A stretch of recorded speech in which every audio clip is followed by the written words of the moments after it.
আমাদের BJP party অফিসে যেভাবে তালা ভেঙে ঢোকা হয়েছে, যে আইসি ঢুকেছে, যে থানা ঢুকেছে, তার বিরুদ্ধে আমরা আইনগত ব্যবস্থা নেব। এত বড় সাহস কিভাবে হয় যে সর্বভারতীয় এটি রাজনৈতিক দল, সর্বভারতীয় সর্ববৃহৎ রাজনৈতিক দল, তার পার্টি অফিসে ঢোকে উইদাউট এনি ওয়ারেন্ট, কোনো ওয়ারেন্ট ছাড়া ঢুকেছে, এবং একে কোর্টে নিয়ে গিয়ে কান ধরিয়ে ওখানে উঠবোস করাবে এই অফিসারকে। কোথায় মন্ত্রীর হাজব্যান্ড মার খেয়েছে এবং স্পষ্ট ভিডিওগ্রাফিক প্রমাণ আছে যে পুলিশের হাতে মার খেয়েছে, র্যাব মেরেছে, সেখানে বিজেপির কর্মীদেরকে নাম দেয়া হচ্ছে, তাতেও শান্তি নেই। রাত্রিবেলা 12টার সময় পার্টি অফিসের তালা ভেঙে পার্টি অফিসের মধ্যে ঢোকা হয়েছে। আমরা এই পুলিশকে ছাড়বো না। আমি এখান থেকে পরিষ্কার বলছি, পুলিশ এখনও সময় আছে, ক্ষমা চেয়ে নিক বিজেপির কাছ থেকে, সংযত হোক, এবং আমাদের কর্মী যাদেরকে পুলিশ মিথ্যে মামলা দিয়ে তাড়িয়ে তাড়িয়ে বেড়াচ্ছে তাদেরকে এই মামলা থেকে মুক্ত করুক, নাহলে আগামী দিনে গিয়ে ওই থানা ঘেরাও করে অচল করে দেবো।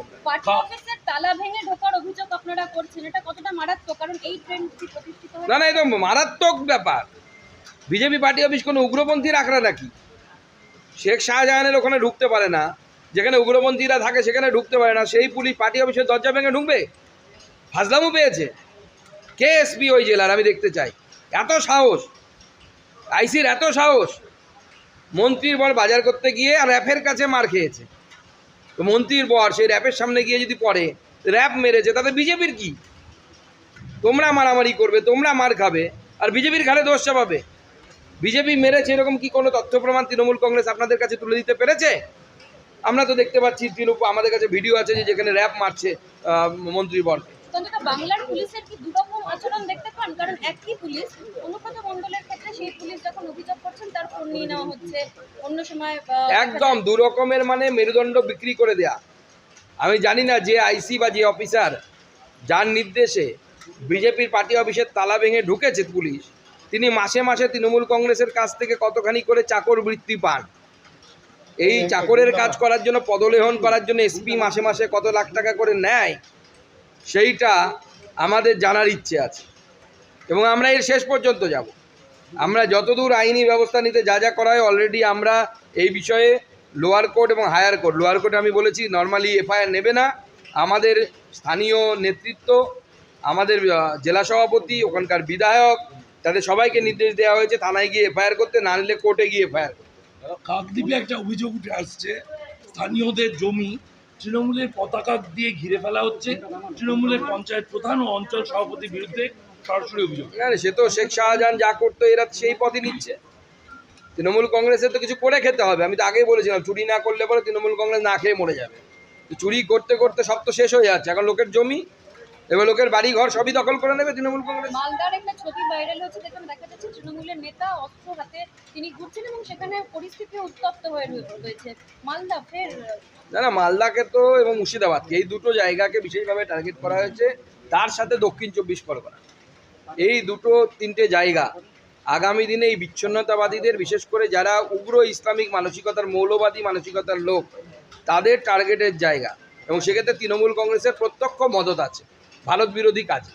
অনুব্রত মণ্ডলকে সুব্রত বক্সি বলেছেন যে এটাই শেষ ওয়ার্নিং, যদি এরকম চলতে থাকে তাহলে বন্ধ। সুব্রত বক্সির কথা কে শোনে? ওই পার্টিতে তো শোনে নাকি?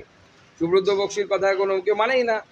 আর আমি তো আগেই বলেছি, তৃণমূলের সব নেতারা ওই একই ভাষায় কথা বলে পুলিশের সাথে। অনুব্রত বাবু সেদিন হয়তো একটু ওষুধ খেয়ে নিয়েছিলেন বেশি, সে একটু বেশি বলেছেন।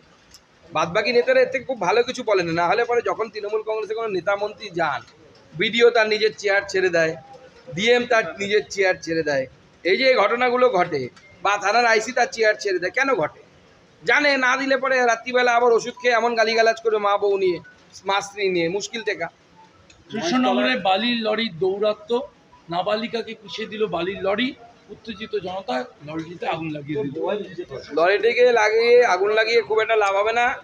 এই বেআইনি বালি যদি চলে থাকে, সমস্ত বালির ব্যবসা বন্ধ করার জন্য জনগণকে আমরা আহ্বান জানাবো। বিজেপি পাশে দাঁড়াবে। যদি আপনাদের রাজনৈতিক সাপোর্টের দরকার হয়, বিজেপি আপনাদের পাশে থাকবে। আজকের বৈঠক কি? বিজেপি আপনাদের পাশে থাকবে। আজকের বৈঠক কি নিয়ে? সাংগঠনিক বৈঠক, আমাদের বরাবরই সাংগঠনিক বৈঠক হয়, বিজেপি সাংগঠনিক পার্টি। পরিবার বলছে যে কালী পুজোর বাজি কিনতে গিয়ে গ্রেফতার, তাহলে টার্গেট করা হচ্ছে। একদম টার্গেট করা হচ্ছে বিভিন্ন লোককে, এবং সেদিন আমি এসপির প্রেস কনফারেন্স শুনলাম, এই সেই ডায়মন্ডহারবারে এসপির প্রেস কনফারেন্স করার লোক তো, সেই এসপির প্রেস কনফারেন্সে আমরা দেখলাম পরিষ্কার তিনি যুক্তি দিচ্ছেন যে রামনবমীর মিছিলে নাকি ওই লোকটাকে দেখা গেছে, সেই জন্য নাকি তিনি আরএসএসের লোক। আমি অবাক হয়ে গেলাম যে রামনবমীর অনেক মিছিল, আমি উদাহরণ দিচ্ছি, তৃণমূল কংগ্রেসে জয়েন করা কৃষ্ণ কল্যাণী রায়গঞ্জের রামনবমীর মিছিলে হেঁটেছেন, তার কৃষ্ণ কল্যাণী কি আরএসএসের লোক হয়ে গেল? অদ্ভুত যুক্তি। শেষ করুন। বন্দ্যোপাধ্যায় তিনি বলছেন যে মহেশতলায় যারা ক্ষতিগ্রস্ত হয়েছেন তাদের সাহায্য করা উচিত এবং লোকাল যারা নেতারা রয়েছেন তাদেরকে বলেছেন তাদের সাহায্য করতে। না না, ওই সাহায্য দিয়ে কি হবে? এই যে আমার সামনে আপনার সামনে তুলসী গাছটা তুলে উপরে ফেলে দিল, মন্দির ভেঙে দিল, এরতে যে সম্মানের যে ক্ষতি হলো, কত টাকা দিয়ে সেই সম্মানটা পূরণ করে দেবেন অভিষেক বন্দ্যোপাধ্যায়? হিন্দু আত্ম অহংকার বোধ, হিন্দু সম্মান, হিন্দু অস্মিতা যাকে বলে, সেটা যে বাঙালির ক্ষতি হলো, বাঙালির বুকে, বাঙালি হিন্দুও তো মানুষ, বাঙালি মুসলিম মানুষ শুধু নয় তো, বাঙালি হিন্দুরাও তো মানুষ, তাদেরও সেন্টিমেন্টের তো জায়গা আছে। বাঙালি মুসলিমদের যেরকম সেন্টিমেন্ট আছে, আমরা তাকে সম্মান করি, সেরকম বাঙালি হিন্দুদেরও সেন্টিমেন্ট আছে। কিন্তু রাজনীতির জন্য শুধুমাত্র বাঙালি মুসলিমদের সেন্টিমেন্টের দাম থাকবে, বাঙালি হিন্দুর সেন্টিমেন্টের দাম থাকবে না, এটা তো হতে পারে না। আর সেই দাম কি টাকা দিয়ে মেটানো যায়?